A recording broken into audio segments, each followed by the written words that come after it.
உம்மாலே நான் ஒரு சேனைக்குள் பாய்வேன், உம்மாலே நான் ஒரு மதிலை. நீ தண்ணீரை கடக்கும் போது நான் உன்னோடு இருப்பேன்னு சொல்லும் போது நம்ம திகைக்க மாட்டோம்.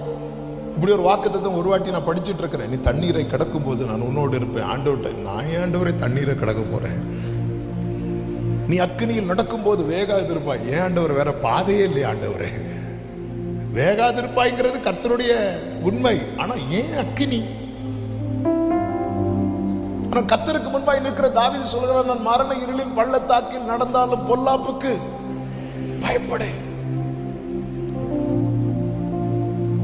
இதுதான் நம்முடைய அடையாளமா இருக்கணும். சமீபத்திலும் தூரத்திலும் இருந்து கேட்கிற அன்பு சகோதர சகோதரி, உங்கள் அடையாளம் என்ன?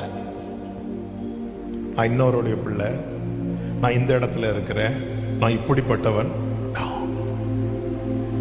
நான் கர்த்தருக்கு முன்பாக இருக்கிறவன். என்னை நான் எப்பொழுதுமே கர்த்தருக்கு காண்பிக்கிறவனாகவே இருக்கிறேன். என்னை நான் எப்பொழுதும் கர்த்தருக்கு காண்பிக்கிறவனாகவே இருக்கிறேன். அப்படிப்பட்டவங்களை தாங்க ஆண்டவருக்கு வேணும்.